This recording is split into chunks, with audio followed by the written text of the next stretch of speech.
Bueno, nuevamente bienvenidos, bienvenidas a todos a esta nueva sesión de este ciclo de videoconferencias llamado La otra cara de la agenda global.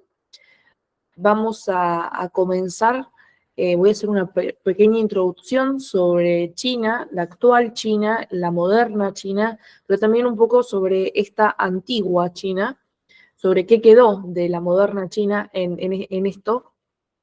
Al mismo tiempo que voy a contarles un poquito de cómo se dio efectivamente eh, la guerra civil china. Antonio, por favor. Lo que hizo que justamente podamos hablar hoy de dos Chinas, introduciendo un poco la cuestión del conflicto de Taiwán. O sea, vamos a entender el conflicto de Taiwán en una perspectiva más que nada histórica, pero al mismo tiempo que tiene que ver con el sentido identitario de China. Para empezar, digamos, a entender un poco esto, les voy a mostrar, bueno, este es el planiferio que usan en China. Nosotros tenemos el planiferio configurado de otra manera. Quizás algunos de ustedes ya lo conocen.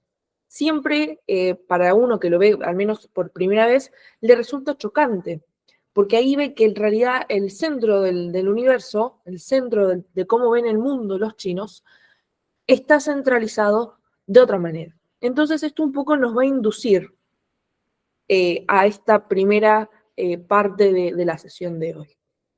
De esa forma vemos que la distribución geográfica y de cómo nos percibimos tiene mucho que ver con estas cuestiones identitarias. De esta forma vamos a saber que China, siguiente por favor, en chino tiene un nombre específico que representa esta cuestión territorial. Estamos hablando de uno de los países que tiene una de las mayores superficies a nivel global, está dentro del top 10, donde se hablan distintas lenguas, distintos dialectos, más de 292 lenguas no oficiales y 24 lenguas oficiales reconocidas por el Estado, con 56 grupos étnicos, de los cuales se subdividen entre 12 y 30 grupos étnicos que son los reconocidos, y con una de las poblaciones más importantes en el mundo, disputando también la cuestión de la densidad poblacional con India, que es vecina de China. Entonces estamos hablando de un país que tiene características en su diversidad propias de la diversidad de un continente. Muchos sinólogos lo caracterizan de esta forma. Dicen, es tan diversa China que es difícil encontrar factores unificadores. Y esta cuestión, esta pregunta de, bueno, ¿cómo unificás tantas etnias, tantas lenguas? ¿Cómo unificás tantos años de historia que tiene China? Porque estamos hablando de una cultura ancestral, una comunidad ancestral, una civilización ancestral. Hay que tener cuidado igual con lo que se entiende como civilización, que eso lo podemos abordar después, que como en su etapa de Estado moderno, tiene muy poquito tiempo. Entonces estamos hablando de una nación, entre comillas, milenaria y un Estado moderno reciente.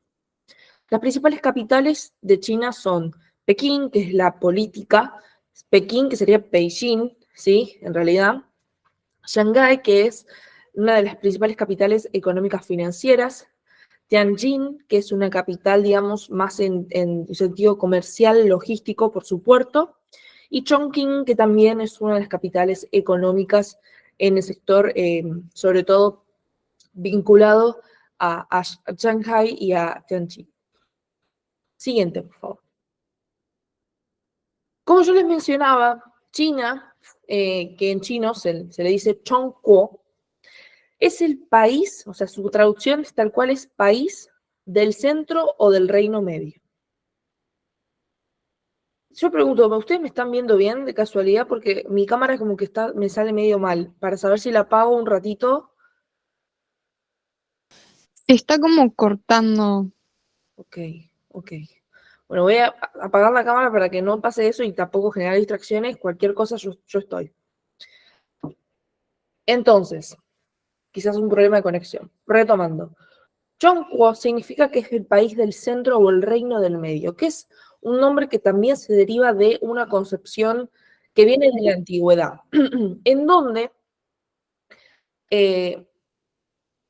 la dinámica que encontrábamos en la región de Asia cuando nosotros estamos estudiando otras civilizaciones, estamos estudiando qué es lo que está pasando en otras partes del mundo, ergo Europa, porque otras partes del mundo pasan a ser más invisibilizadas a menos que se las esté específicamente conquistando, lo que es la historia, entre comillas, moderna o la que se suele estudiar en algunos lugares de Occidente, se encuentra justamente esto, un sistema sinocéntrico, es decir, que China, de alguna manera u otra, logró ejercer con Japón, con Corea, que uno dice, bueno, son también ahora estados importantes, pero también con todas las otras unidades políticas autónomas de aquel entonces, que no eran, ¿sí?, los estados actuales que nosotros conocemos, sino que eran distintos grupos étnicos, distintas comunidades que luego fueron derivando, ¿no?, en lo que conocemos actualmente, tenían, digamos, una cuestión sinocéntrica en la que debían cierto tipo de tributo. Algunos lo vinculan un poco más similar al tipo de vasallaje que había en la Edad Media, pero tiene características distintas. No voy a profundizar mucho en esto, si quieren después podemos abordarlo en la zona de preguntas y respuestas. Vamos a tener un recreo también hoy. Pero bueno, quiero, digamos, destacar esta cuestión. Entonces, venimos con una China que es difícil, digamos, unificarla, pero que se ha logrado unificar en algún momento de su historia, y es a ese momento al que se refiere, al momento primero de la unificación y posteriormente del mayor enriquecimiento cultural y expansión territorial, y es por eso que Hanyu, que es la lengua, ¿sí?, el idioma chino, referencia a la dinastía Han. O sea que en dos conceptos claves del chino mandarín actual nos encontramos justamente con dos cuestiones que tienen un significado histórico y cultural que reflejan la autopercepción y la cuestión identitaria china. De esta forma, vamos a ver en el mapa que continentalmente China limita con Rusia, con Mongolia, con Corea del Norte, con Vietnam, Laos, Birmania, India, Nepal, Bután y Pakistán. De estos, mantiene conflictos que son los más conocidos, territoriales con India en la cuestión de, bueno, el reclamo, digamos, de estos dos países sobre distintas regiones, ciudades dentro de lo que es el Himalaya, lo que se conoce como el Himalaya. De Vietnam y Filipinas, con la cuestión del mar de China Meridional, que hoy dos invitados especiales, Jennifer y Diego, nos van a estar contando sobre esto. Y también las famosas islas Senkaku o Diaoyu, que son unas islas que derivan de la época de la ocupación japonesa, ¿sí? Entonces vamos a encontrar una China con un vasto territorio territorial, un vasto territorio, una amplia proyección territorial, pero sin una unificación territorial. En rojo tenemos marcado lo que se conoce como Taiwán o Taipei, y en azul, ¿sí?, además de encontrarnos a Macao ahí bien pequeña, está Hong Kong. Hoy voy a hablar particularmente de Hong Kong como antecedente para entender un poco la política interna e internacional china en relación al conflicto con Taiwán. Siguiente, por favor. Bien. No se asusten por las cantidades de slides, son todas las diapositivas de las sesiones anteriores. Yo voy editando el mismo documento, les aviso por las dudas, ¿viste? Bien. Entonces, cuando nosotros queremos entender la cuestión identitaria china, tenemos que entender que la filosofía china, la forma de pensar en China, se refleja por un carácter aglutinante, es decir, que condensa y combina distintas cuestiones, ya sean filosofías de vida o lo que nosotros podríamos entender o malentender en el contexto chino, según algunos autores, como religiones. La diferencia entre una religión y una filosofía de vida tiene que ver sobre todo con el tipo, digamos, de creencia y de cómo toma realidad en las prácticas que uno hace o realiza. Entonces encontramos los tres pilares. La base va a estar en el confucianismo. Bueno, justamente Confucio, digamos, es quien lo funda, y vemos que de confucianismo chino, que es el original, se extiende a través de este sistema sinocéntrico, donde el comercio, la famosa ruta de la seda, como también los tributos de distintas enclaves políticas de la región, giraban en torno a China. Y las principales cuestiones que tienen que ver con la cultura también giraban en torno a China. Por eso en Japón y en Corea el sistema, digamos, de escritura era el chino, hasta que ellos lograron desarrollar su propio sistema y diferenciarse con su alfabeto y demás.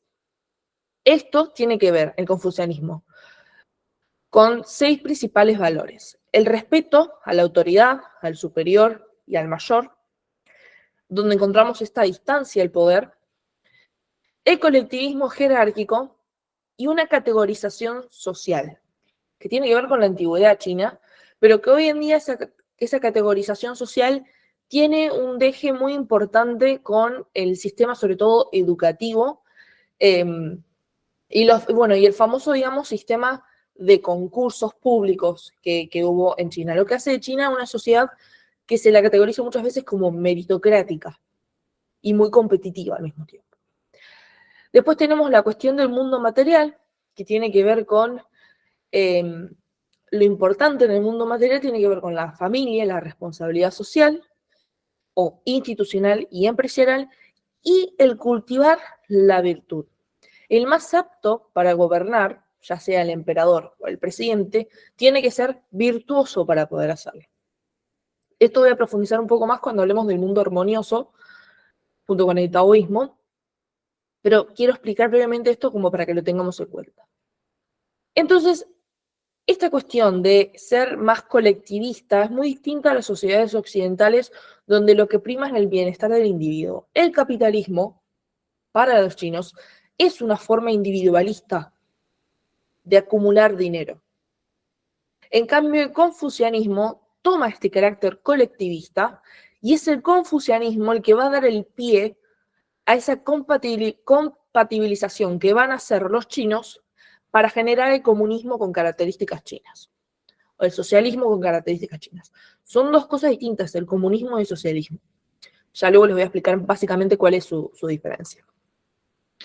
Luego tenemos el taoísmo, que vas a ser suplementario. ¿Cuál es la diferencia entre un suplemento y un complemento?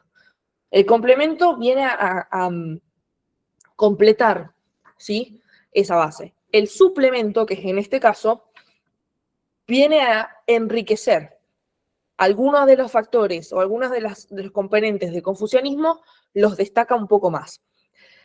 Dentro del taoísmo, que es una filosofía de vida, se habla de que el origen y el motor, digamos, del universo es el Tao, que es, digamos, Dios. Entendido de forma muy análoga, no es que ellos creen en Dios, sino que lo ven, digamos, como una fuerza de la naturaleza.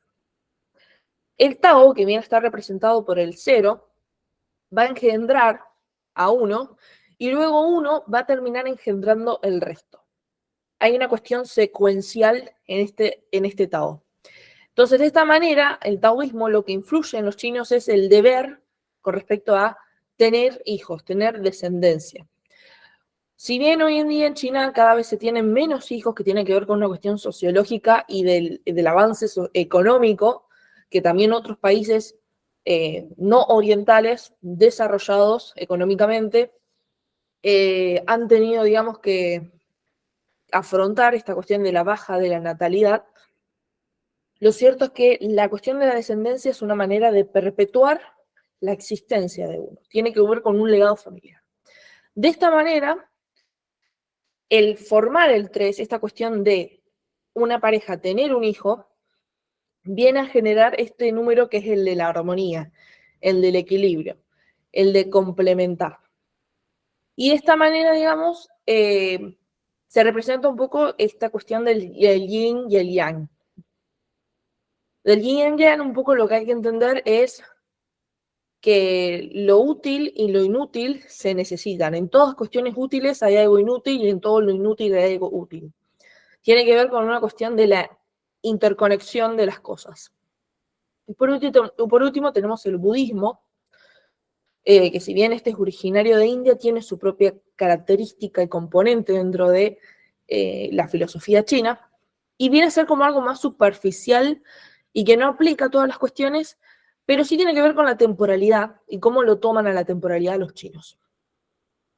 En este sentido, hay, digamos, distintos puntos clave. Primero, que tiene que ver con la encarnación, con esta cuestión de que ciertas cuestiones que hacemos mal en esta vida las vamos a pagar en otras. Y al mismo tiempo explica que el fruto del trabajo y el esfuerzo que demos en la vida actual lo vamos a ver en otro momento de nuestra vida. El budismo sobre todo lo que trae es el principio de la causa-efecto. Toda cosa que hagamos va a tener su efecto.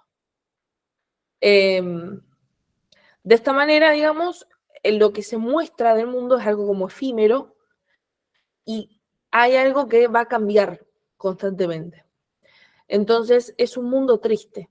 La armonía justamente está en, dentro de ese mundo que cambia, que es efímero, enseñar, cultivar la parte espiritual, eso que permanece. Sigamos, por favor. Recuerden esto que va a ser importante. Entonces, en la historia china, más allá de esta filosofía, se fue forjando cada una de estas y fue tomando su distinto peso en este pensamiento chino, hasta que llegamos a un momento en el que se lo conoce como el siglo de la humillación. Y es que en China, a lo largo de la historia china, vamos a ver distintas invasiones. Acá están las principales. Hasta las japonesas van a ser invasiones más que nada, inclusive las japonesas van a ser más que nada invasiones dentro de la misma región. Primero las bárbaras, que es en este contexto donde se construye y se amplía la Gran Muralla China, la de los mongoles, donde Genghis Khan, que probablemente a muchos les suene este nombre muy conocido, logra en el siglo XIII instaurar la dinastía Yuan, siendo los mongoles una minoría étnica china, y las japonesas, ¿sí? La primera guerra sino-japonesa se da entre el 94 y el 95 y tenía que ver con, bueno, el poderío a tener entre de Japón o China, que terminó ganando Japón, de la península de Corea y la cesión de Taiwán y las Islas Pescadores, ¿sí? Y después tenemos el Tratado de Shimonoseki, que es el que se firma y da esa concesión, que marca, digamos, otro tipo de pauta a tener en ese contexto. Porque antes, cuando se hacían el tema de las guerras y las invasiones, no se firmaban tratados, porque China, hasta, o sea, recién en lo que se conoce como el siglo de la humillación, que es mediados siglo XIX, mediados siglo XX, que es el contexto de la primera japonesa, vamos a ver que China es forzada, primero, a abrirse económicamente, a abrirse comercialmente, por intereses de terceros. ¿Qué implica eso? Renunciar a su sistema tradicional en el cual el imperio venía operando, que tiene que ver con la limitación del comercio, la cuestión de la tributaria, y cómo manejar, digamos, sus fronteras y su economía, que era básicamente rural,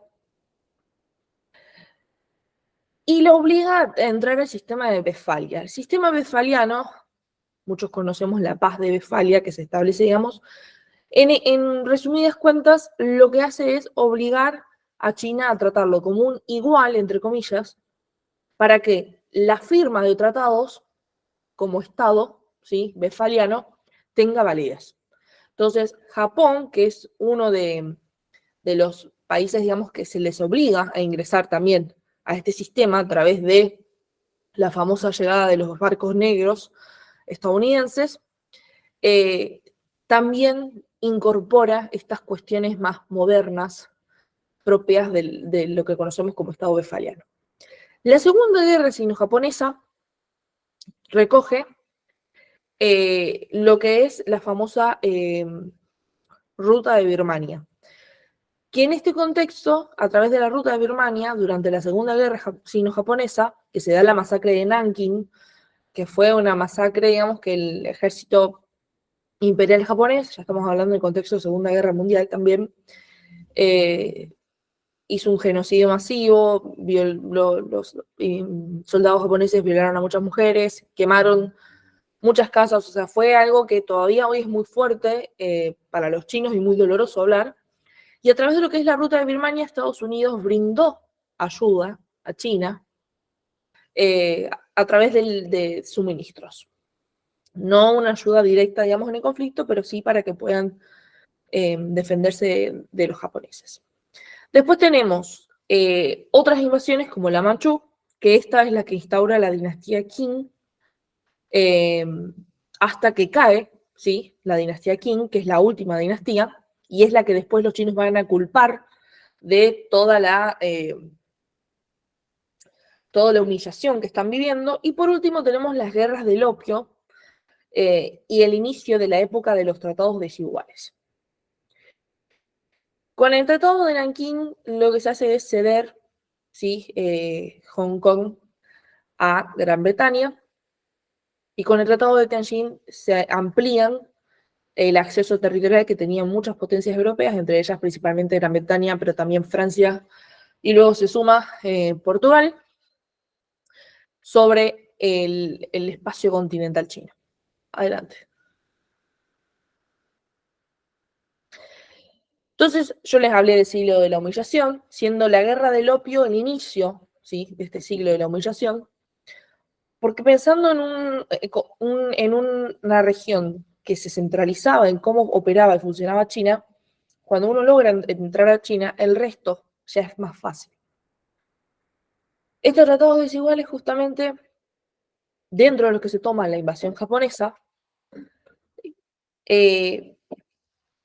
tienen un fuerte peso en la narrativa histórica y política del país en la actualidad. Y es una de las cuestiones que forma parte de su política exterior.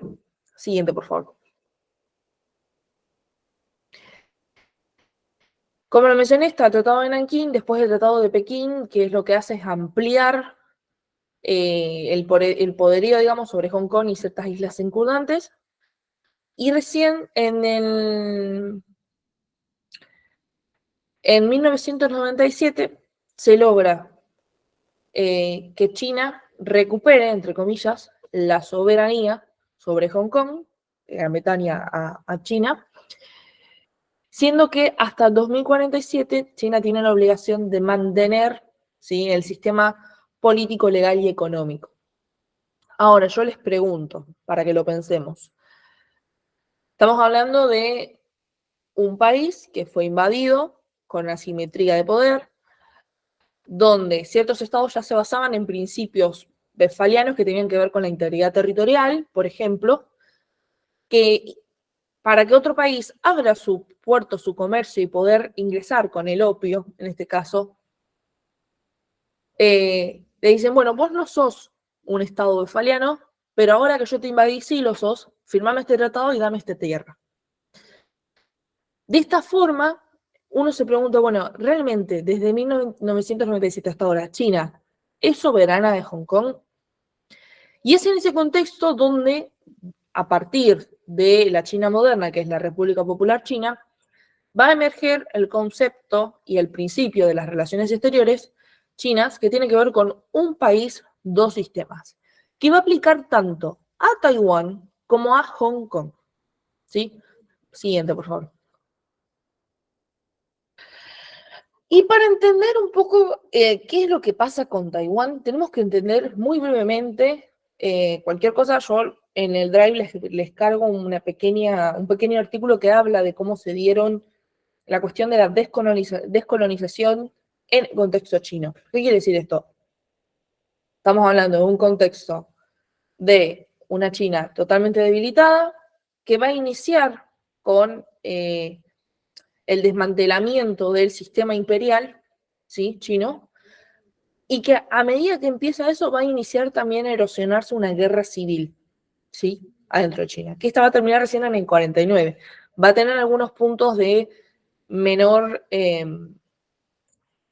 conflicto interno, e incluso, muy interesantemente, vamos a ver que las dos principales fuerzas que van a estar peleando, que son el Kuomintang, el Partido Nacionalista, y después el Partido Comunista Chino, al principio están dentro de la misma coalición. Dentro de lo que es la Revolución Xinhai, que surge justamente en Nankín, lo que se hace es, o sea, esta revolución, ¿por qué es importante? Porque indica el punto final, el colapso definitivo del sistema imperial chino y de la dinastía Qing, que venía de una minoría étnica, que no era la Han, siendo la Han la mayor, digamos, la mayor etnia en ese momento y actualmente en China. Y ahí se establece la primera república de China. ¿Y por qué digo la primera? Porque después va a haber distintos intentos y por esta cuestión de la guerra civil, como pasó en Argentina, como pasó en muchos países de Latinoamérica, una vez que inician ese momento de autodefinición, se produce esta guerra civil. Entonces, una vez que el Kuomintang establece su capital en Nankín, se desata en el resto de China continental, ustedes imagínense lo grande que es, lo que se conoce como los señores de la guerra. Entonces vos tenías en cada localidad o pequeña ciudad, o incluso en una misma ciudad, distintos señores de la guerra a los que tenían que ir siendo. O sea, por eso se los conoce como la era de los señores de la guerra y mucha gente desconoce esto, pero claro, era un poco muy difícil dentro de la fragmentación étnica, cultural, idiomática, de dialectos que había en China y volver a unificar. Entonces la cuestión de una sola China y de unificar China es también una cuestión muy fuerte y muy difícil. Siguiente, por favor. De esta forma, que acá tenemos a Chiang Kai-shek, perdón si mi pronunciación no es la perfecta, estudié chino, pero quiero ser un poco más rápida. Vemos entonces que se integra, se forma este partido político, y una vez que fallece el fundador de este partido político, vemos que toma protagonismo Chiang Kai-shek, que viene a ser una figura, digamos, un poco controversial, porque una vez que toma el poder como presidente de esta nueva República de China y toma el poder del ejército, comienza a querer unificar China, como todos nos podríamos esperar, pero con una fuerte represión a cualquier otro poder político disidente, incluso de los mismos que estaban en su propio, digamos, espectro, dentro de los que también formaban parte de este Kuomintang. Entonces el Partido Comunista Chino, que fue fundado por...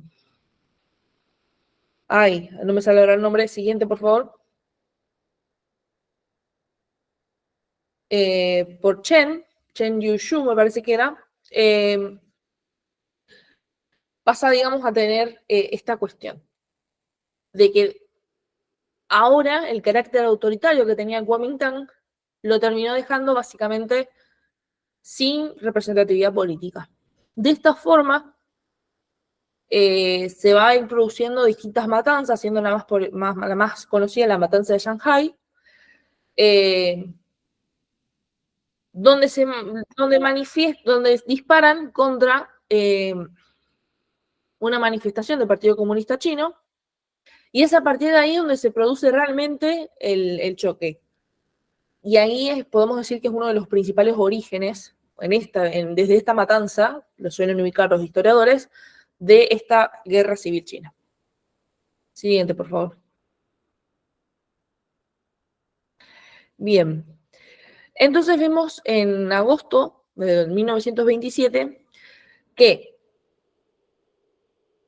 intentando generar un liderazgo chino, surge la figura de Mao Zedong. Mao Zedong no es fundador del Partido Comunista Chino, pero sí fue muy inteligente al usar la parte intelectual, retórica, y en ejercer cierto liderazgo, incluso militar, para aprovechar el descontento de los campesinos y generar lo que se conoce como el levantamiento de la cosecha de otoño. Acá se dice que también inicia la guerra civil china. Hay una cuestión, digamos, que se critica entre los distintos historiadores, pero se ve como la fractura entre el Partido Comunista Chino y el Kuomintang, y acá el inicio de la guerra civil china, propiamente dicha como un enfrentamiento. Siguiente, por favor.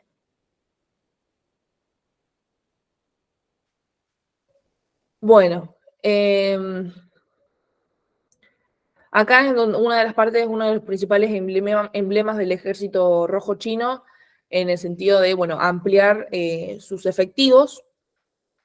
Antes de eso los tenía muy dispersos y era muy difícil eh, poder, digamos, llevarlo adelante. Y bueno, una división de infantería fue una de las principales fuerzas guerrilleras que tuvieron. Siguiente. Ese es Mao Zedong de joven, por si alguno no lo reconoció. Siguiente. Ay, bueno, no importa. Y va a ser recién, a partir de lo que se conoce como el incidente Marco Polo, con la invasión de Japón a China, que el Kuomintang y el Partido Comunista Chino interrumpen su guerra civil para darle batalla a los japoneses. Entonces acá tenemos, en medio de una guerra civil, se frena, se para todo, para poder erradicar, para poder combatir a una potencia extranjera, de la cual terminan perdiendo, efectivamente. A la siguiente, por favor. Bueno, después de la Segunda Guerra Mundial, en el 45, se hace, digamos, otro revés en esta guerra civil y se retoma. Lo que hace que la famosa cumbre de Chongqing, que reunió a Mao y al líder del Kuomintang, a Chiang Kai-shek, que no haya posibilidad de un acuerdo pacífico para definir, bueno, qué vamos a hacer como Estado, cómo nos vamos a organizar y de qué forma queremos también que sea en nuestro país. Lo que hace que se reanude, ¿sí?, la guerra civil china. Siguiente. Se da entonces la batalla de Pekín, donde básicamente el ejército rojo logra ingresar gracias a que el general Fu Suoyi termina capitulando. ¿Y quién lo convenció de eso? Mao Zedong. Antes de empezar a combatir, le dijo, mira, están viendo que el ejército ya estaba desmotivado de Kuomintang, y dice, mira, nosotros tenemos mucha más gente, ustedes no tienen comida, no tiene sentido seguir con esta guerra, nosotros solamente queremos esto. Y se termina generando esa entrada, ese avance sin oposición en Pekín, que en cuestión de semanas logran triunfar. Y es ahí, en esta batalla de Pekín, que tiene este primer efecto dominó que genera la victoria del Partido Comunista Chino, donde hablamos de que termina, digamos, esta guerra civil. Siguiente. Pero ¿qué pasa entonces con el Kuomintang? El Kuomintang, esos principales políticos que quedaban, que seguían siendo fieles a esta idea, terminan refugiándose en esta isla. Entonces, ¿cuál es el principal conflicto que hay entre Taiwán y la República Popular China? Primero, que se disputa, los dos se reclaman el real, legítimo y único heredero de la nación china. Pero también hay una cuestión geopolítica e identitaria. Taiwán hoy en día no puede competir con China porque China tiene el dominio continental, no insular, como pasa con Taiwán, de su territorio. Pero ¿cuál es la cuestión? En esta parte geopolítica vemos que el avance de China o la instauración de China de algunos buques de guerra, de ciertas islas artificiales en la región marítima que bordea Taiwán, es también una cuestión que genera tensiones y es un reclamo territorial vigente. En esta cuestión identitaria también vemos que las diferencias culturales, siendo que en China continental, República Popular China, se habla chino mandarín estándar, simplificado, en Taiwán se habla todavía chino antiguo, el chino tradicional, con esos caracteres que son más difíciles de lo que ustedes ya estuvieron viendo en la presentación, y mucho más largos. Entonces vemos que también lo que hizo que la balanza vaya a favor de una o la otra fue básicamente el poder contar en el momento específico de la Guerra Fría con el reconocimiento internacional. Y ahí Rusia, pero también y sobre todo Estados Unidos, tuvo un papel muy importante en esta cuestión de dar apoyos o en cambiar. Y es que la ruptura sino-soviética, ¿sí?, que se da en el contexto de la Guerra Fría, donde a partir de ahí China se empieza a acercar un poco más a Estados Unidos sin perder su identidad comunista, hace que Taiwán sea dejada de lado. Y ese poco tiempo, relativamente poco tiempo, en el que Taiwán pasa a ser dejado de lado, empezó a marcar la diferencia porque Estados Unidos le dio a China, incluso hasta principios, hasta el actual siglo, que básicamente China entró a la OMC gracias a Estados Unidos, por darles un ejemplo. Si no me equivoco, fue entre 2000 y 2002 que ingresa a la OMC, que tenga reconocimiento internacional. Entonces, hoy Taiwán no cuenta con el reconocimiento internacional de Estados Unidos, que ahora vamos a ver un poco qué tiene que ver esto, pero sí cuenta con representantes oficiales de Estados Unidos, que no son embajadores, pero que promueven cuestiones culturales en el territorio. Es como una embajada informal, ¿sí? Que no puede cumplir con algunas funciones que cumple la embajada o el consulado tradicionalmente, pero que esa presencia es, digamos, desde incluso antes de que se termine, digamos, de dar la Guerra Fría, ya estaba instaurada entre Estados Unidos y Taiwán. Entonces vemos que China funda esto, que acá vuelve el concepto de un país, dos sistemas. Este intento de compatibilizar el sistema capitalista occidental con este sistema de corte socialista, pero que sin embargo se conoce como, algunos autores lo llaman comunismo de mercado. Ya vamos a ver un poco a qué se refiere esto. Siguiente. Es en ese marco que Estados Unidos, en el 82, por el presidente Reagan, firma con Taiwán el Acta de Relaciones con Taiwán, que no es un tratado, es un acta de relaciones, fíjense. Y esto, que se logró promulgarse, mantenía ciertas garantías. Se habla de las 6 garantías, que permitirían o no favorecer que Taiwán, el reconocimiento de Taiwán como heredero legítimo de la identidad y del pueblo chino, pero al mismo tiempo, vamos a ver, siguiente por favor, que de esas 6 garantías, las únicas que se mantienen al día de hoy son 2. Vamos a ver qué es la primera, que es no establecer relaciones diplomáticas con la República Popular China, no la cumplió. No hacer demandas a Taiwán para que negocie con la República Popular China, podríamos decir, a menos de que Taiwán lo quiera voluntariamente, que sí la cumple. No respaldar el ingreso de Taiwán en organizaciones internacionales controladas por la República Popular China, también podríamos decir que la cumple. Pero tampoco Estados Unidos tiene un interés en esto. Y ahora vamos a ver por qué. No respaldar cambios en la soberanía y autodeterminación de Taiwán, sí podemos decir que la cumple. Entonces lo sintetizamos en 3. Y ahora, no presionar a Taiwán para que modifique su constitución. Y ayudar a la defensa de Taiwán. Si la principal, que es la 1, no la cumple.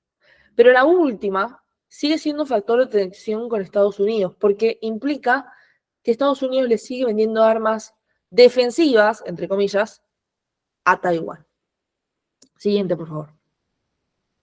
De fondo vemos a Nancy Pelosi, que es la tercera actualmente en el poder luego de Biden, con una representante, digamos, taiwanesa, si no me equivoco es la líder, pero no me sale el nombre.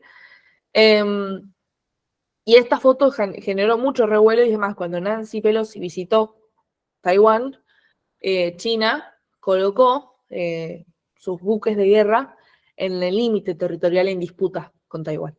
Muy cerquita. Creo que eran menos de no sé cuántos kilómetros. Siguiente, por favor. Ahora lo que tenemos que entender un poco es cómo surge esta cuestión de un país y dos sistemas. En la era Mao se da lo que se conoce como el gran salto hacia adelante y tiene que ver con la construcción nacional, el, el avanzar y con esta cuestión de la apropiación de los territorios, de lo privado, de lo, digamos, o sea, no es que tenían lo privado, sino, digamos, toda la parte rural, pasarla a poder organizar de forma que pueda ser aprovechada. En ese sentido, la centralidad del Partido Comunista Chino es esencial, pero esa consolidación nacional también tiene que ver con una cuestión cultural muy fuerte que también es a veces muy criticada, que tiene que ver con la alfabetización, perseguir también a ciertos opositores políticos, y bueno, el tema de la enseñanza. Recién a fines, digamos, son eras y no liderazgos, porque tienen que ver con lineamientos que se fueron siguiendo, ¿no? Entonces, la política exterior de Pekín, de acuerdo a Mao, va a estar dada por un lugar activo de China en el mundo, no es que la logró tener, sino que era lo que buscaba, por determinantes externos, o sea, contexto de Guerra Fría va a limitar muchísimo este aislamiento de China, que es lo que define Mao, estamos aislados, necesitamos vincularnos, y ciertas circunstancias internas que tienen que ver con la unificación. En este sentido, el idioma chino mandarín estándar va a ser una de las cuestiones que va a lograr condensar.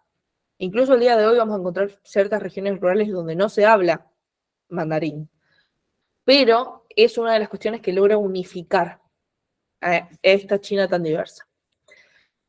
Ahí Mao genera dos conceptos muy interesantes que son los famosos tigres de papel, que es como define las potencias occidentales, como tigres, como potencias, pero que son superficiales en su capacidad y en su poderío, fuertes en apariencia, y define estas zonas intermedias o las zonas de papel como, bueno, el necesario control efectivo de las fuerzas comunistas, de los trabajadores, y que a medida que se dominan estas zonas intermedias, se puede ir expandiendo en la revolución comunista. Vemos el tinte muy fuerte, cargado, digamos, de todo el contexto de la época. Siguiente, por favor. Después tenemos Deng Xiaoping, que pasa a ser mucho más pragmático, que busca la reforma de la apertura, es acá donde se empieza a dar la modernización económica, donde se empieza a ver de qué forma se compatibiliza la parte comunista con el sistema capitalista en sí, y donde se dice, bueno, nosotros necesitamos desarrollarnos económica, tecnológicamente para poder realmente vincularnos y competir con estos otros, porque si no vamos a tener esta dependencia. Y se promueve también lo que es la paz y desarrollo, que era desarrollar una política exterior independiente, ya sea de Rusia, la URSS en ese entonces, como de Estados Unidos. Siguiente. Después tenemos la era Xi Jinping, que es la que representa más o menos desde el 89 a la actualidad, que tiene, digamos, estas nociones, donde vemos la noción del mundo armónico, recuerden lo que les expliqué al principio, y donde dicen, nosotros no buscamos imponer nuestro sistema, sí, quizás, si a vos te parece que está bien lo que estamos haciendo y lo querés copiar, estás bienvenido, pero nosotros queremos que el orden internacional sea más inclusivo y justo, teniendo como base en la política exterior, ¿sí?, de esta era, la cuestión leninista marxista, heredada de Mao, pero también buscando cambiar la retórica que empezó a haber en muchos medios occidentales y sobre todo desde ciertos países occidentales como Gran Bretaña, Francia, Estados Unidos, y decir, bueno, nosotros nos desarrollamos en menos de 40 años muy rápido, pero nosotros como ascendemos de forma pacífica, no venimos a ser disruptivos. Siguiente, por favor. Siguiente, por favor. Y acá entonces se van a hablar de las tres armonías, que tienen que ver mucho con la política exterior de la era Xi Jinping. He Ping, que es la búsqueda de la paz con el mundo. He Xi, que es la reunificación pacífica con Taiwán. He Xi, que es la armonía en las relaciones sociales en el interior de China. Una y la otra dependen, ¿sí?, entre sí, y no se puede alcanzar ninguna de las otras sin una de estas. Entonces, lo que se centra China es verlo en cuestiones de plazos y de circunferencias juxtapuestas. A medida que buscamos la paz con el mundo, vamos a conseguir la reunificación pacífica con Taiwán, porque estamos sembrando armonías en las relaciones sociales en el interior de nuestro país. Una cosa lleva a la otra. En este sentido, Hu Jintao, que fue un líder, ¿sí? Dice que esta regeneración moral, ¿sí? Que proviene de la antigua China, que tiene que ver con el taoísmo, va a ayudar a mantener la unidad del país y la revitalización de la identidad china.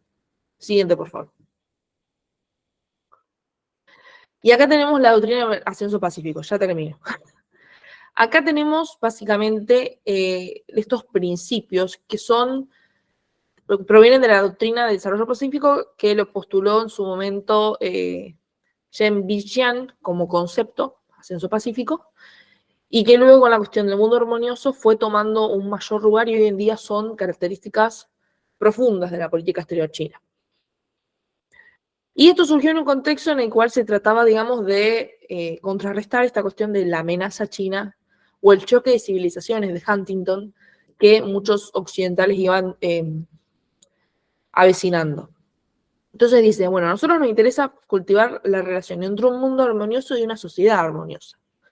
¿Y esto qué sería? La paz y el desarrollo, la práctica diplomática, los principios diplomáticos de China y la diplomacia en beneficio del pueblo. En este sentido vamos a encontrar dos principales cuestiones. Primero, China se tiene mucho lo que es la integridad territorial y en ese sentido el apoyo, ¿sí? Que pueda llegar a tener o no de algunos países, como por ejemplo Argentina, es fundamental. ¿Pero por qué? Porque es muy inteligente cuando busca los apoyos. Argentina tiene una cuestión, una disputa territorial con Gran Bretaña por las Islas Malvinas. China logró que Gran Bretaña, que el Reino Unido, le devuelva Hong Kong. Entonces fue un antecedente crucial para que Argentina pueda seguir con su reclamo. Y quizás hace que muchos autores se pregunten si sería posible llegar a negociar el retorno de la soberanía de las Islas Malvinas en los mismos términos que se hizo con China. Algunos dicen que no es posible y demás, pero es un antecedente. Y en este sentido, la no injerencia en asuntos internos, es también uno de los otros principios que China defiende muchísimo. Y ahí es donde vemos su postura con respecto a Ucrania, su postura con respecto a estas tensiones que tiene constantemente con Estados Unidos, que cuando Estados Unidos tiene ganas de generar algún conflicto o castigar un poco a China, se acerca más a Taiwán, y es una cuestión, digamos, dinámica. Siguiente, por favor.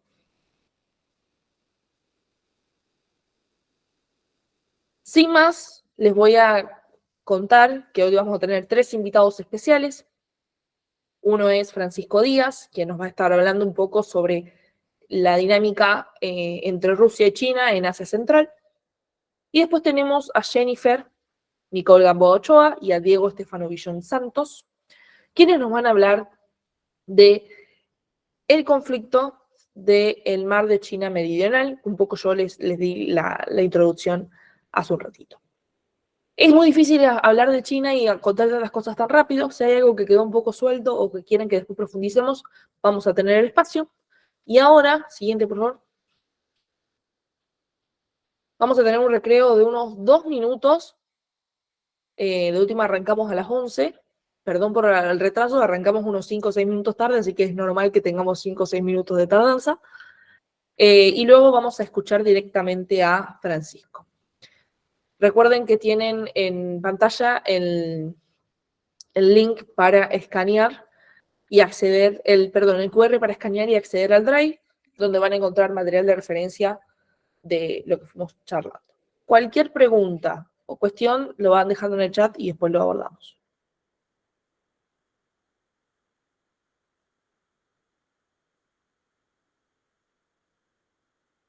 Ahora a las 11 volvemos y arrancamos con Francisco.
Bueno, a ver, voy a volver a prender cámara, a ver si se me ve bien ahora.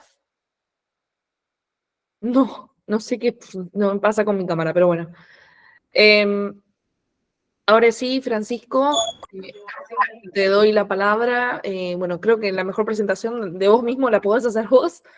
Que bueno, él es licenciado en Relaciones Internacionales, es profesor también, así que bueno, es un placer tenerte hoy hablando sobre este tema y experto también en esta cuestión. Así que nada, comparte pantalla por favor y bueno, estamos escuchándote atentamente de este lado. ¿Qué tal? Bueno, perfecto, espero que me escuchen bien. Tengan todos un buen día. Mi nombre es Francisco Román, ya conocido, solamente les saben un poco de mí. Yo soy licenciado en Relaciones Internacionales, me especializo en lo que es la parte de Medio Oriente y específicamente también en Asia Central y también la parte euroasiática. Me muevo más que nada en dinámicas de carácter de seguridad, en sí temas de lo que es geopolítica. Así que bueno, un placer estar acá y gracias a Ro por lo que es la invitación. Así que bueno, ya les voy a estar compartiendo pantalla. Denme un momentito.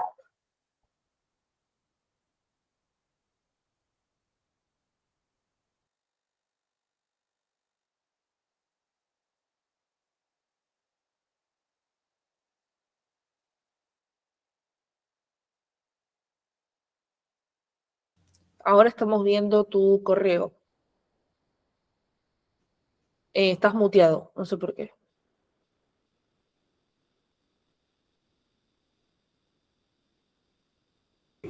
Ahí está. Ahí se ve, ¿no? Sí. No estamos viendo tu presentación, estamos viendo tu correo. Qué raro. Quizás compartiste una pestaña en vez de compartir la pantalla. Yo creo que deja de compartir y vuelvas a compartir de vuelta. A ver, vamos a ver otra vez. Ahí está. Creo que ahí sí, ¿no? Sí. ¿Me ven ahí? No cargó nada.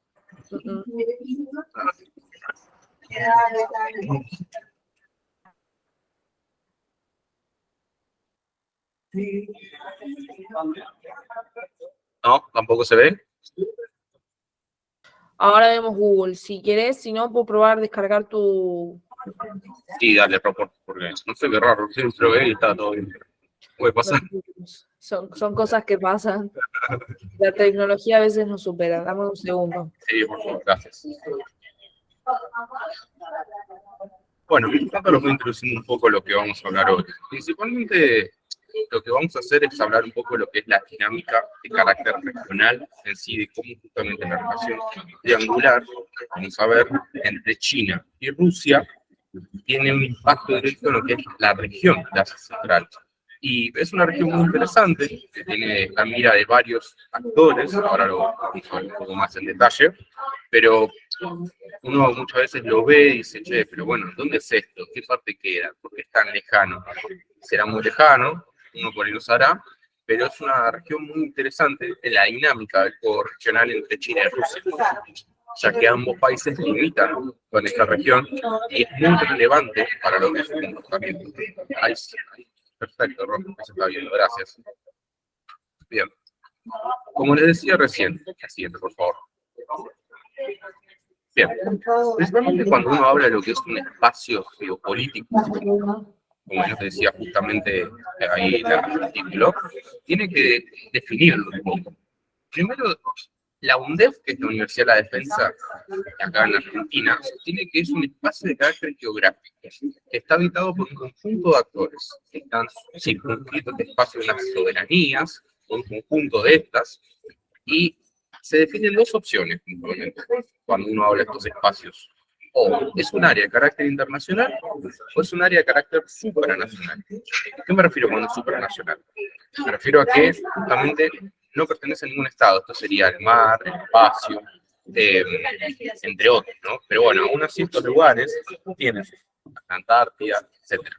Y yo, como pregunta, que me interesaría que ustedes me respondan al final, en los comentarios, que puedan, ¿qué clase de espacio geográfico es el que vamos a ver hoy? Obviamente, posterior a la lección que vamos a brindar.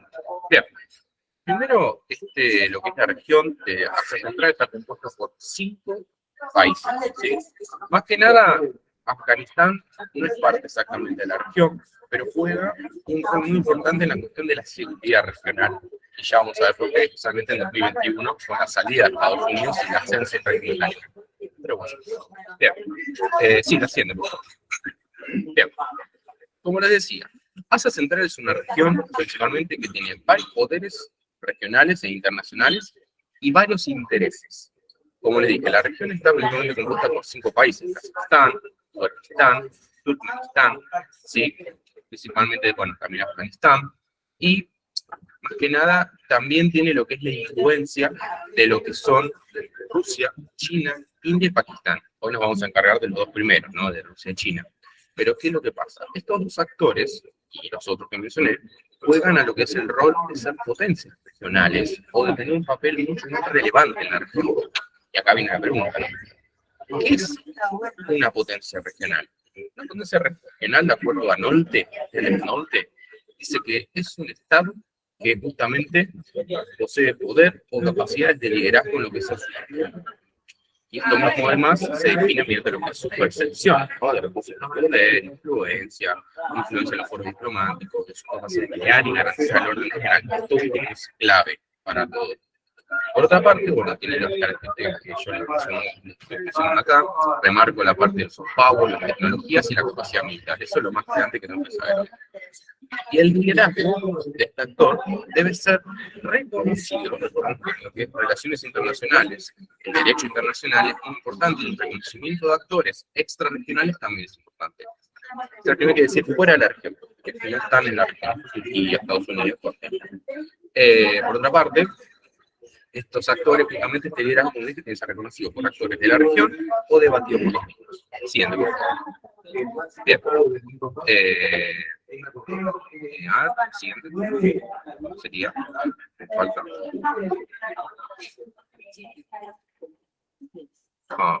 No se cambió todavía. Ahí está. Buenísimo, gracias. Bien, vamos a hablar un poquito, principalmente. Asia Central es una región que no está geográficamente delimitada bien, o sea, no está muy bien delimitada. Es una región plenamente integrada en materia económica, política, producto de las singularidades identitarias que cada país tiene. Cada país es una cuestión muy diferente. Recordemos que lo que es Asia Central, todos los países que les mencioné fueron parte de la URSS. Y cuando esta desapareció, todas estas identidades salieron a flote, resurgieron. Y bueno, es importante también destacar que los países de aquí tienen una visión de ser dependientes de Rusia producto de su historia, y también son muy reacios. En especial, la visión de Rusia, que ellos tienen ahora de estabilidad. Rusia tiene su imagen de Big Brother, de gran hermano, de estabilizador regional en Asia Central, esta fue dañada producto de la guerra en Ucrania. Y dicen, bueno, si esto lo hacen los ucranianos, ¿qué me queda a mí?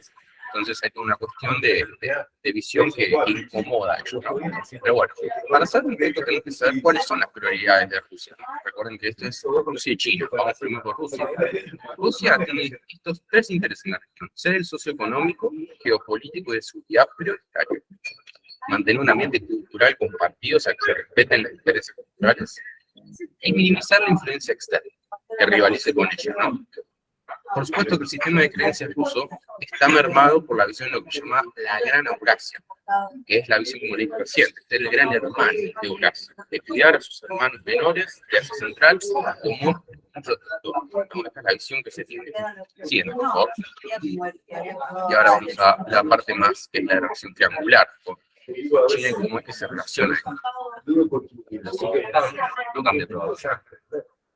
Esperando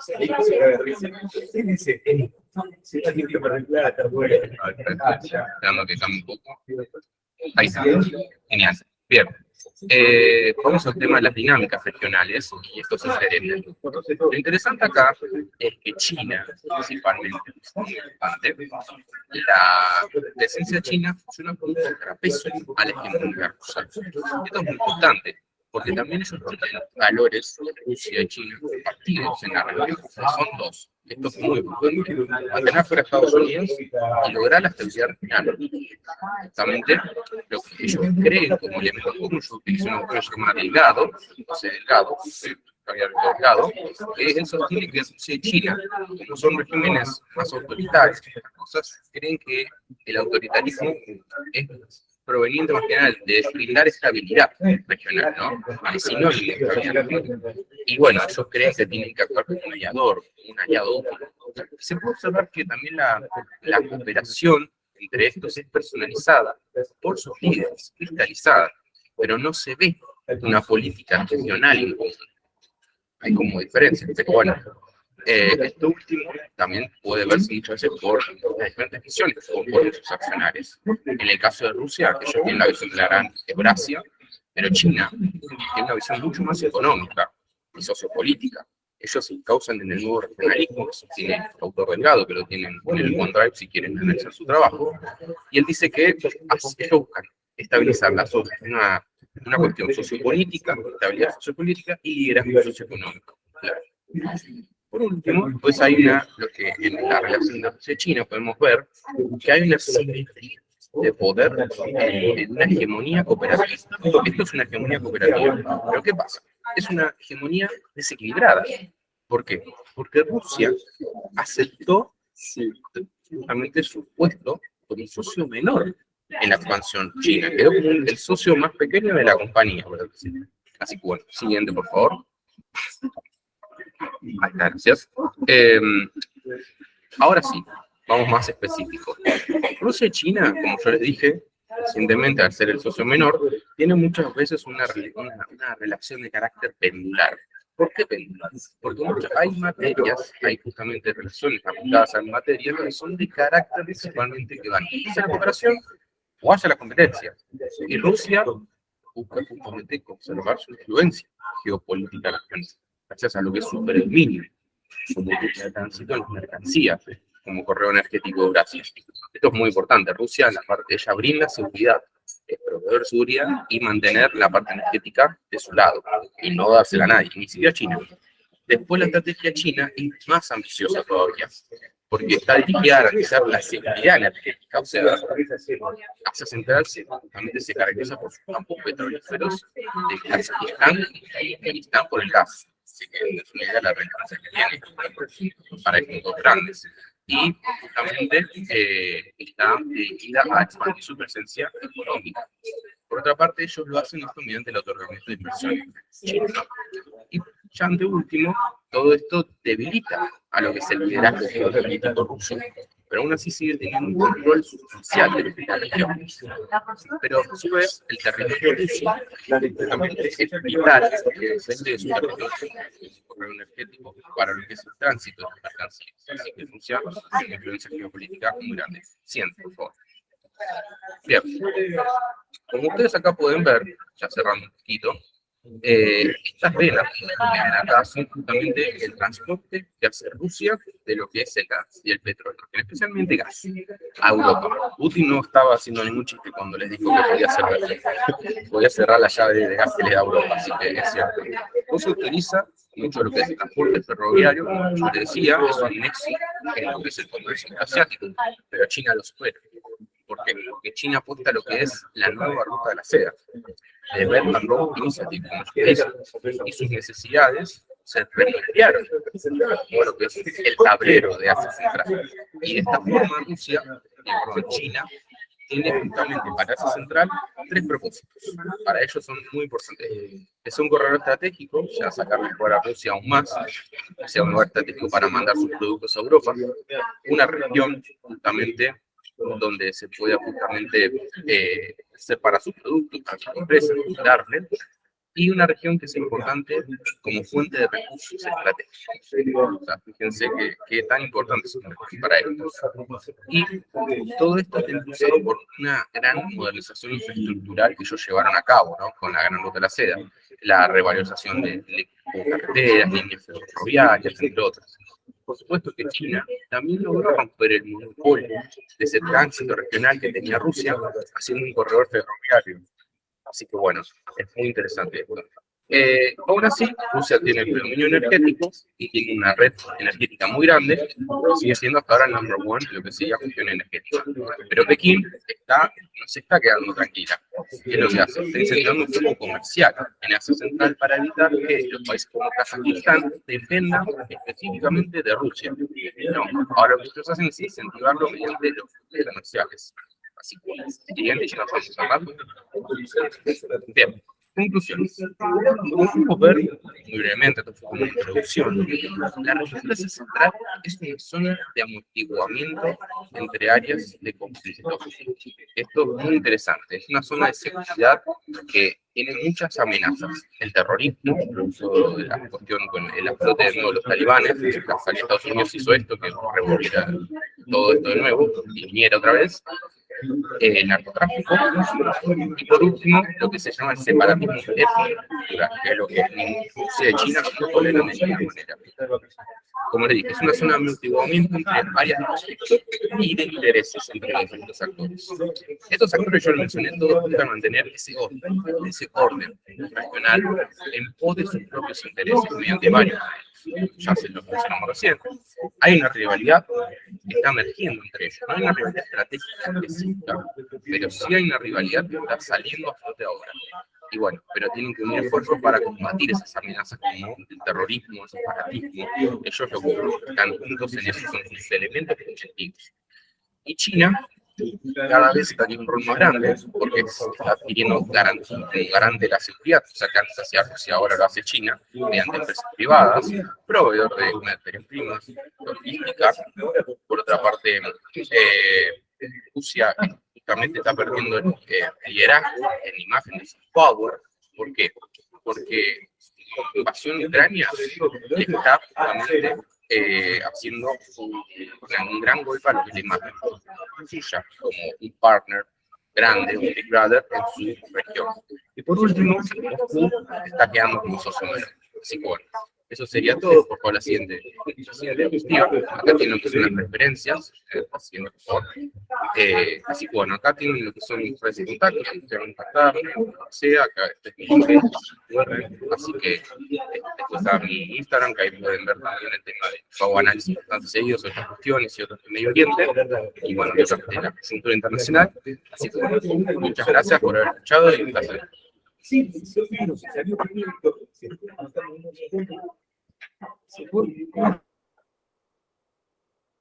Bueno, no, mi cámara no está queriendo funcionar.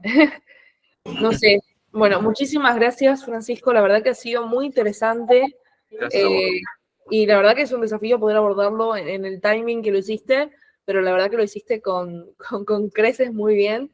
Yo creo que hay algunas preguntas, algunos comentarios. No, es un ruido de fondo. Diana pregunta de quién tiene el micrófono abierto. Es un ruido de fondo que tenía Francisco, pero creo que sin embargo lo pudimos escuchar bien. Si no cualquier cosa. Yo digamos, creo que no hice ningún ruido, pero por las dudas. No podía ver los chats estando compartiendo pantalla, pero bueno. Quiero simplemente agradecerlos. La verdad que fue muy linda ponencia. Y bueno, vamos a abrir espacio de preguntas al final para ya sea lo que comente Fran, como lo que van a comentar a continuación Jennifer y Diego, que bueno, los presento. Ellos son cofundadores de Internacionalistas Sin Fronteras, una de las organizaciones que nos apoya. Ambos son estudiantes avanzados de Relaciones Internacionales. Y bueno, creo que sin mucho más preludio, los invito a abrir la cámara y compartir pantalla. No sé quién de los dos lo hará, pero bueno, estamos acá atentos a ustedes.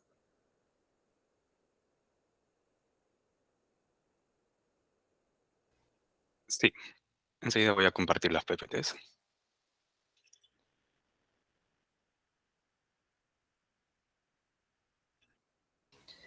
Jennifer, ¿tú puedes activar tu micrófono? Creo que te puse como coanfitriona, pero pregunto por las dudas para chequear. Perfecto.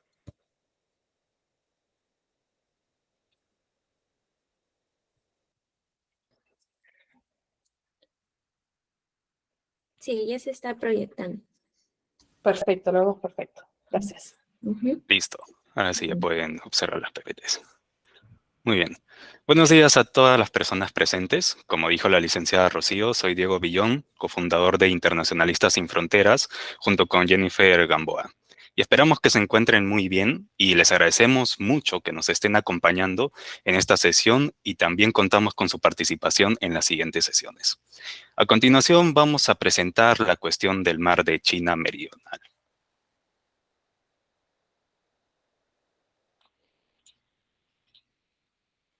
Bien, como se sabe, hoy en día China ha logrado un gran crecimiento económico que lo ha llevado a disputarse el puesto de la primera economía mundial con Estados Unidos.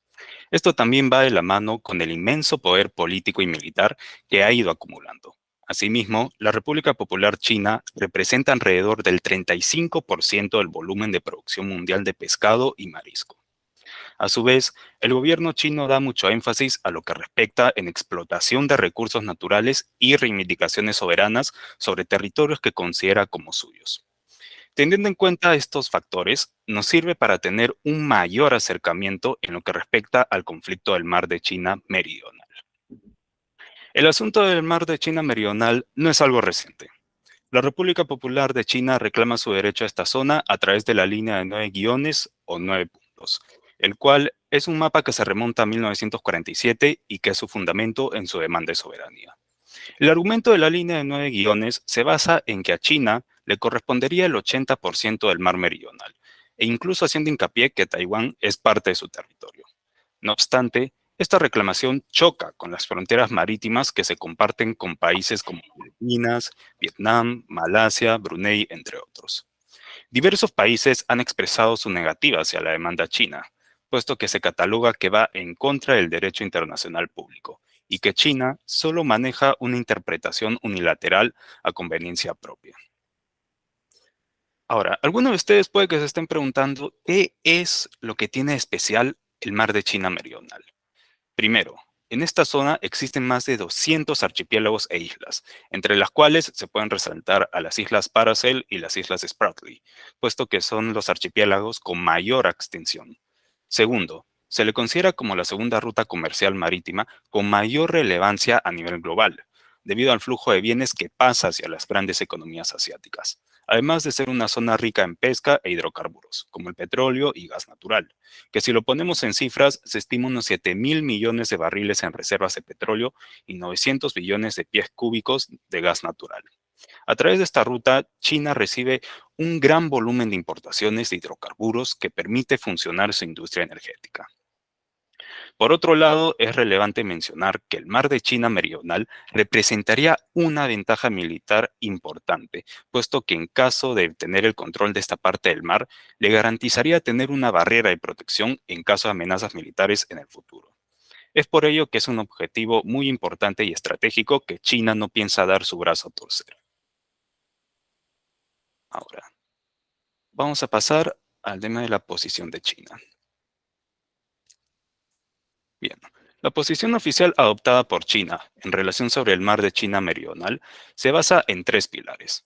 El primero es la reivindicación plena de soberanía basado en su argumento histórico de los 9 puntos. El segundo se trata de rechazar la internacionalización del problema, optando por la negociación bilateral.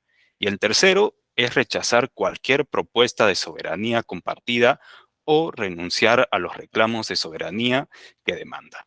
A lo mucho China solo cedería alguno que otro derecho a explotación de recursos. Y bien, ahora, metiéndonos un poco más de lleno al análisis bajo el derecho internacional público, entra a tallar la Convención de las Naciones Unidas sobre el Derecho del Mar, o también conocido como CONVEMAR, del cual China es Estado miembro. Se debe tener en cuenta que el artículo 279 de la CONVEMAR hace mención a las disputas relacionadas al derecho del mar. En este caso, las reivindicaciones chinas bajo el argumento de la línea de 9 guiones privan la legitimidad de la zona económica exclusiva, como también de la plataforma continental de los estados ribereños de la región. A su vez, no se ha podido demostrar de manera efectiva el origen de dichos derechos históricos que los chinos se han autoatribuido. Asimismo, si bien hoy en día China ha construido islas artificiales en arrecifes y bancos de arena inhabitados, la CONVEMAR resalta que esas acciones no refuerzan las reivindicaciones marítimas. El accionar de querer expandir su zona económica exclusiva estaría fuera de las regulaciones de la CONVEMAR. La entrada en vigencia de la Convención y su adopción por parte de China reemplazó cualquier derecho histórico al que hubiera tenido título, ya que refleja el compromiso de alinear reclamaciones incompatibles a las disposiciones de la Convención. Por otro lado, es importante mencionar el laudo arbitral presentado por la República de Filipinas contra China en el 2013, el cual era respecto al atolón de Scarborough y parte de las islas Spratly, de las cuales China estaba ocupando territorios que eran parte de la zona económica exclusiva filipina. Es por ello que la Corte Permanente de Arbitraje en el 2016 dictaminó a favor de Filipinas. La importancia de este arbitraje radica en que Filipinas le solicitó al tribunal que juzgue y declare que los derechos marítimos de China en el Mar del Sur de China, como así también los de Filipinas, no se pueden extender más allá de lo expresamente permitido por la Convención. Asimismo, tanto las reclamaciones de los derechos de soberanía jurisdiccional, como también de los derechos históricos respecto a las áreas marítimas en el Mar del Sur de China, comprendidas en la línea de 9 guiones, son contrarias a la CONVEMAR y sin ningún efecto jurídico en todo aquello que excedan de los límites geográficos y sustantivos de los derechos marítimos chinos expresamente permitidos por la Convención. Y si bien antes, durante y después del proceso de arbitraje, China expresó que no reconocía ni aceptaba la decisión de la Corte Permanente de Arbitraje, hay un elemento importante que se debe tener en cuenta. Y es que la CONVEMAR en el artículo 287, inciso 5, de la parte 15 titulado Solución de Controversias, señala que si las partes en una controversia no han aceptado el mismo procedimiento para la solución de la controversia, esta podrá ser sometida al procedimiento de arbitraje previsto en el anexo 7, a menos que las partes convengan en otra cosa. Esto va de la mano con el anexo 7, arbitraje, bajo el artículo 9, titulado Incomparecencia, el cual indica que cuando una de las partes en la controversia no comparezca ante el tribunal o se abstenga de hacer la defensa de su caso, la otra parte podrá pedir al tribunal que prosiga las actuaciones y dicte su laudo. La ausencia o incomparecencia de una parte no será obstáculo para llevar adelante las actuaciones. Antes de dictar su laudo, el tribunal deberá asegurarse no solo de que es competente en la controversia, sino también de que la pretensión está bien fundada en cuanto a los hechos y al derecho. Asimismo, de acuerdo al artículo 296 de la parte 15 y el artículo 11 del anexo 7, apuntan a que el laudo será obligatorio para dicho Estado. Por ende, la ausencia de China no impide al tribunal arbitral decidir sobre la disputa. Y a pesar que lo dictaminado por la CONVEMAR es de carácter vinculante para las partes, al día de hoy China sigue desconociendo este fallo hasta el punto de haberlo catalogado de ilegal a la Corte Permanente de Arbitraje. Por tanto, la idea de expansión y reivindicación soberana que tanto demanda el gobierno chino sigue en pie. Aún así vaya en contra del derecho internacional público. Y ahora, habiendo culminado de esta primera parte sobre el conflicto del Mar de China Meridional, daré pase a mi compañera Jennifer Gamboa, quien nos explicará sobre el rol de la Asociación de Naciones del Sudeste Asiático, o también conocido como ASEAN. Siguiente, PPT. Ya. Buenos días a todos los presentes. Continuando con la exposición, como ya lo dijo mi compañero, en la región del sudeste asiático, el Mar de China Meridional ha sido escenario de tensiones geopolíticas y disputas territoriales que han captado la atención de la comunidad internacional. Ahora estaremos explorando cómo la Asociación de Naciones del Sudeste Asiático, ASEAN, ha desempeñado un papel crucial en la gestión y resolución del conflicto del Mar de China Meridional. En medio de tensiones geopolíticas y disputas territoriales, la ASEAN ha tratado de promover la paz y la estabilidad en la región. Antes que nada, es importante saber qué es la ASEAN. La ASEAN es una organización intergubernamental fundada en 1967. Está compuesta por 10 países del sudeste asiático. Entre ellos se encuentra Indonesia, Filipinas, Malasia, Singapur, Tailandia, Vietnam, Brunei, Camboya, Laos y Myanmar. La ASEAN abarca más de 4 millones de kilómetros cuadrados de territorio y ocupa el tercer lugar en términos de población en Asia, siendo superado solo por China e India. Su objetivo principal es fomentar la cooperación en áreas políticas, económicas y culturales entre sus miembros. Además, busca garantizar la paz y la estabilidad, el desarrollo sostenible en la región. Como señala Kishore Mahbubani en su libro El milagro de la ASEAN, un catalizador para la paz, la ASEAN funciona como un espacio para el diálogo entre los países involucrados en dicho conflicto, ya que proporciona una plataforma donde los líderes pueden discutir sus preocupaciones y colaborar en la búsqueda de soluciones pacíficas. Esto es respaldado por Alice Dava en su libro La ASEAN y la disputa del Mar del Sur de China, en camino hacia el desarrollo conjunto. Sigamos con los esfuerzos de la ASEAN. Siguiente PPT, por favor. El rol de la ASEAN respecto a la situación de China meridional ha presentado dificultades al querer entablar discusión con China, puesto que este país prefiere negociar con los estados de manera bilateral y no en conjunto. A su vez, China ha buscado neutralizar los intentos de un frente unido entre los estados miembros de la ASEAN por medio de sus capacidades económicas y financieras. Esto demuestra que China procura evitar cualquier instancia multilateral o mediadores de por medio. Entre algunos de los esfuerzos realizados por la ASEAN, podemos observar que en 1992 se sentó bases para la cooperación a través de la Declaración sobre el Mar de China Meridional, con el fin de promover la resolución de los problemas de soberanía sin tener que emplear la fuerza. Asimismo, esto se complementa con la Declaración de Conducta sobre el Mar de China Meridional en el 2002. La finalidad de dicha declaración era avanzar en el diseño de soluciones pacíficas y también como una medida para abordar las preocupaciones y gestionar el conflicto de manera efectiva. Ese documento reafirma el respeto y el compromiso de las partes con la libertad de navegación y aviación en el Mar del Este y con la resolución pacífica de disputas de acuerdo con el derecho internacional, incluida la CONMEMAR. La idea era establecer reglas que rijan las actividades de los países en la región, incluyendo la navegación, explotación de recursos y la realización de ejercicios militares. Sin embargo, a pesar de los esfuerzos por establecer un marco normativo que regule las actividades en la región y reduzca las tensiones, las complejas disputas territoriales y las diferencias de intereses han obstaculizado el proceso. La demora en la definición y aplicación de reglas claras dentro de la declaración de conducta ha generado cierta frustración entre los observadores y partes interesadas en la región. Además, al no ser vinculante, no ha sido del todo eficiente. Al día de hoy se suele escuchar que China está supuestamente dispuesto a trabajar con la ASEAN en un código de conducta que sea vinculante, pero esto no es algo que recién se esté escuchando, puesto que en años anteriores también se expresaba dicha idea, pero nunca se llegaba a concretar y posiblemente tampoco en el presente.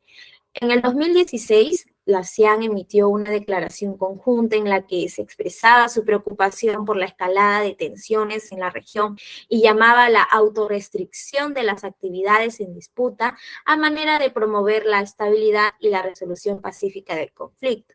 Por otro lado, como es de esperarse, la falta de cohesión entre los miembros de la ASEAN se ha evidenciado en las diferentes posturas que han adoptado en relación al conflicto del Mar de China Meridional.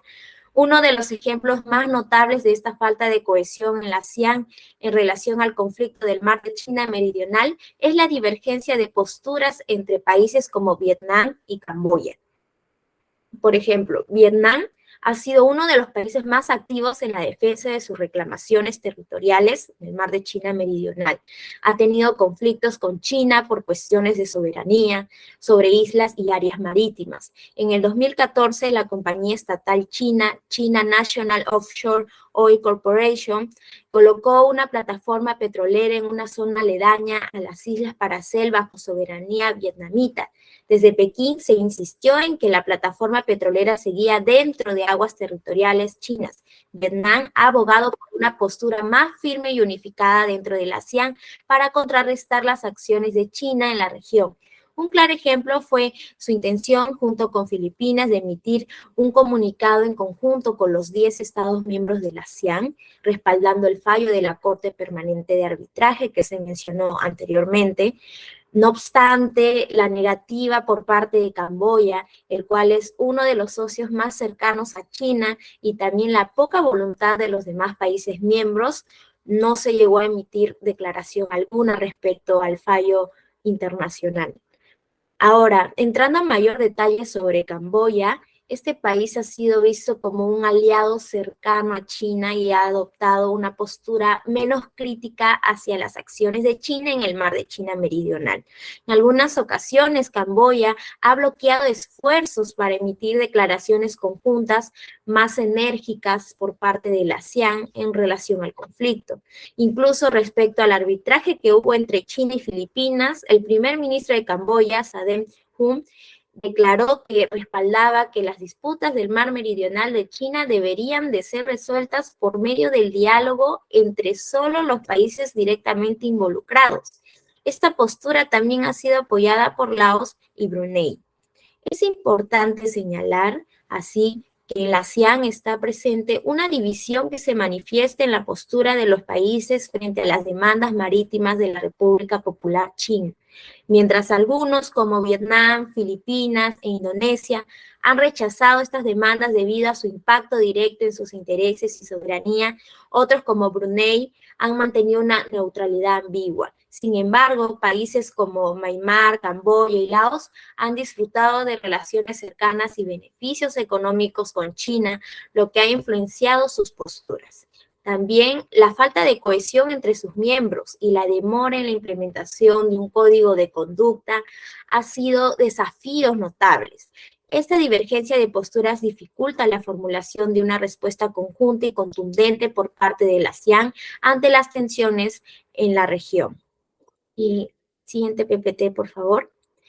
En conclusión, el conflicto en el mar de China Meridional ha planteado desafíos significativos en la búsqueda de una resolución pacífica y estable.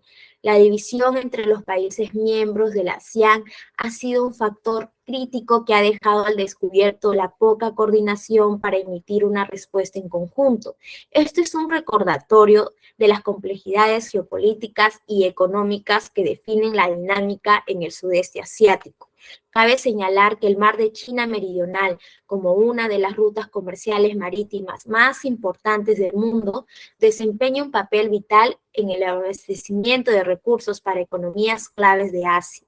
Las implicaciones económicas y estratégicas de la región hacen que el control del territorio marítimo sea de interés nacional para China y para otros países que dependen del tráfico marítimo a través de estas rutas. A pesar de recibir una fuerte crítica por parte de países vecinos, China ha continuado implementando una estrategia enérgica y de expansión en la zona. Sus movimientos en el mar del sur de China han demostrado su rechazo a acatar las posturas claramente respaldadas por otras naciones de la zona. Este comportamiento se ha agravado por su falta de disposición para cumplir con las disposiciones de la Convención de las Naciones Unidas sobre el Derecho del Mar, conocido como CONVEMAR. Siguiente PPT, por favor. Bueno, eso ha sido todo. Esperamos que la exposición haya sido de su agrado. Muchas gracias por su atención. Muchas gracias. Disculpen nuevamente que no puedo estar con la cámara. Intento prenderla y sucede de vuelta esto que sale como todo un... ¡Ay, ahora sí anda! ¡Ah! ¡Qué bueno! Ahora sí. Bien, no, quiero felicitarlos porque la verdad que fueron primero muy exactos, usaron un muy buen vocabulario, ahí están dando mal de vuelta. Bueno, Sí. usaron un muy buen vocabulario, no tengo suerte con la cámara hoy, sobre todo técnico también del derecho internacional, y también hablar de la ASEAN es un desafío, porque la ASEAN, digamos, tiene una particularidad que quiero un poco destacarla en complementariedad de lo que muy bien expuso Jennifer, que estuvo excelente, la disertación de los tres, la verdad que los felicito, sumamente contenta de tenerlos acá.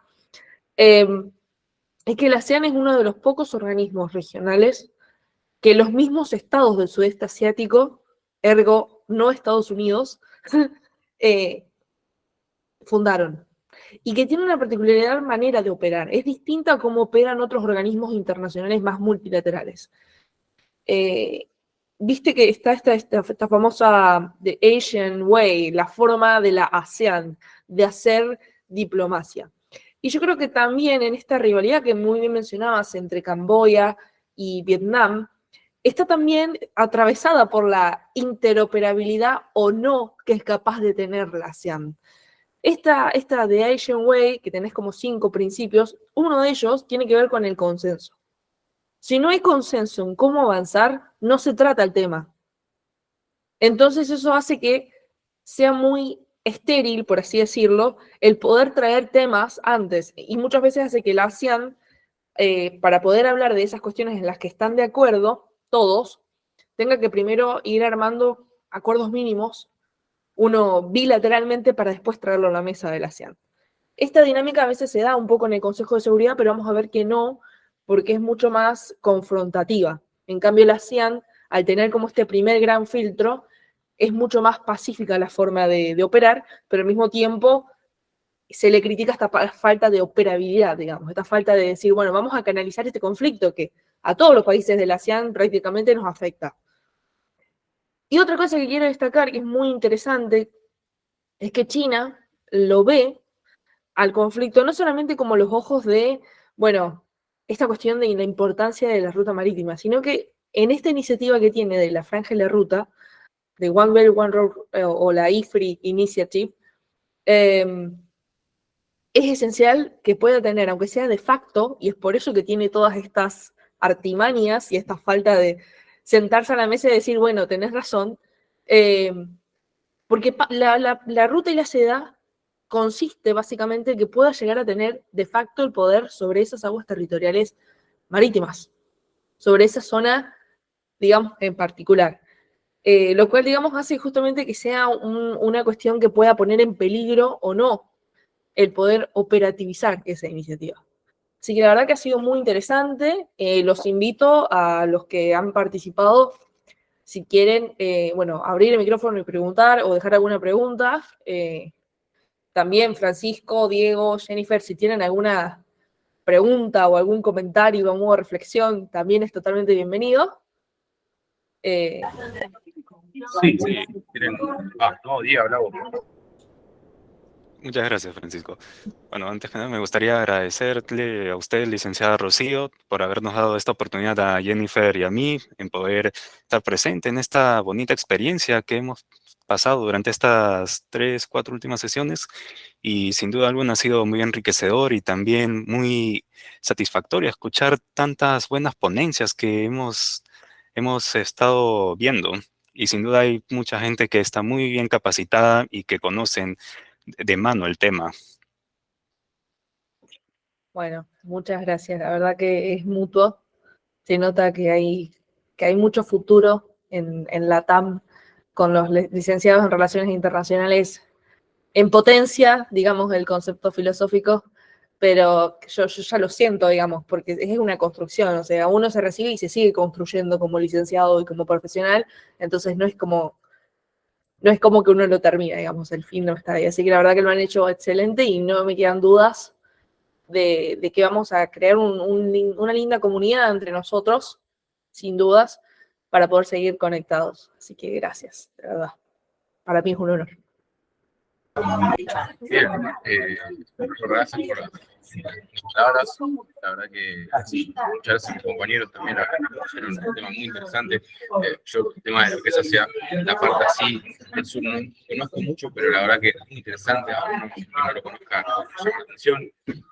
Sinceramente, nada, la verdad que como todos podemos ver, los intereses, las grandes justamente estrategias de los países se mueven muchas veces ahora por el mar. El mar está haciendo un trabajo muy importante, son áreas de investigación muy grandes y cada vez se está moviendo más pequeño. El mundo cada vez es más pequeño. Que, bueno, aún así yo estoy esperando que quiera, lo que quiera, que me pueda responder la pregunta que hice en la parte de lo que es geográfica. Yo te había comentado que quería que Asia Central, o bueno, si quieren incluirlo los compañeros, puedan definirme si es un área internacional o si era supranacional. Así que bueno, quien se anime, quien quiera, no hay ningún problema. Y cualquier pregunta o duda, por supuesto que estoy abierto a responder. Muchas gracias. Gracias, Fran. Justo quise activar la cámara para mostrar mi tesis, que la tengo al lado mío en este momento. Es una tesis que, a ver, no tiene 80 páginas, tiene más, pero bueno, hice muchas tablas. Y quería un poco comentarles, lo voy a cargar en el drive, la verdad que no lo pensé, pero habla sobre la construcción de paz de la República de Corea, donde se habla de China, donde se habla de Estados Unidos, donde se habla de Rusia, de Japón, y desde el punto de vista de Corea, que quizás le puede interesar. Y ahí un poco se toma el porqué en el marco del ASEAN no se puede canalizar la cuestión de resolver o de poner en agenda la construcción de paz de la península coreana. Primero porque Corea del Norte tiene vinculaciones al día de hoy, ya sea formales o informales, con varios países miembros de la ASEAN. Y segundo, porque entra en juego esa rivalidad que tienen algunos países de la ASEAN, ya sea directa o indirecta, con Estados Unidos. Y volviendo a esta pregunta que decía Francisco, que creo que es muy interesante, yo creo que tiene que ver desde el punto de vista que lo tomamos.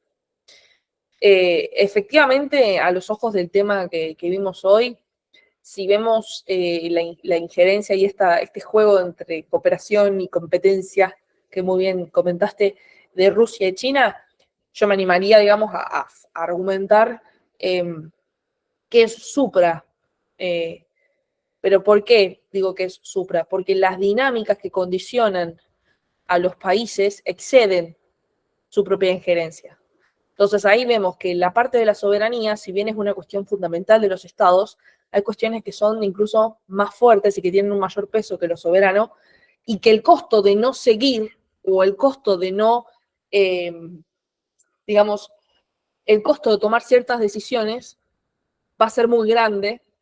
Entonces ahí también vemos ese paulatino o micro deje de soberanía en algunas cuestiones, porque cuando uno dice, bueno, esta dependencia que tienen estos países de Asia Central con Rusia, uno está hablando justamente de que, bueno, China viene a ser una alternativa, pero estamos hablando de realmente una alternativa o una nueva situación bipolar en términos de cooperación.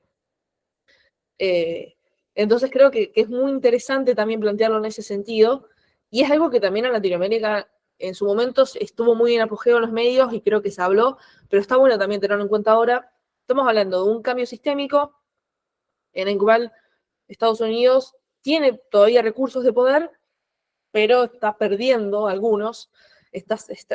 China está, digamos, ganando la batalla en algunos ámbitos. Todavía no llega a la parte nuclear, en la parte militar va encaminada, pero le falta, digamos, cierta profesionalización. Sobre todo en lo que es ciberseguridad, cuestiones tecnológicas, China va muy bien. Pero, digamos, claro, ¿hasta qué punto nosotros tenemos capacidad y margen de acción? Y bueno, la ASEAN creo que viene perfecto en esto, porque la ASEAN surgió en un contexto de Guerra Fría que buscaba buscar una tercera vía, ¿sí? Y decir, bueno, vamos a buscaba formar una tercera vía. En eso ahí tenemos a Indonesia y Filipinas y algunos de los miembros fundadores principalmente, y creo que es muy interesante verlo, digamos, desde esa línea. Así que nada, yo me animé a contestar tu pregunta, ya sé que te ven cansados de escucharme, pero bueno, me pareció una linda vinculación entre los temas que viste vos, Fran, y también que vieron Diego y Jennifer. No, excelente el aporte, Rob. Justamente, a ver, la idea de esa pregunta era que podamos justamente entender de una forma unitaria, que está bien, no importa si está mal, lo importante es justamente apuntar y ver esa vinculación. Y justamente la cuestión es que bueno, hay espacios y espacios, sería la cuestión. Hay comillas y unas sin comillas. Así que, genial, Rob, una buena respuesta ahí, bien fundamentado. Muchas gracias. Todo se puede afirmar mientras tengas cómo defenderlo. Yo siempre digo lo mismo. Bueno, recuerden que esto lo voy a estar grabando. Yo ahora voy a dejar de grabar. Denme un segundito antes de despedirlos. Segundo. Ahora sí.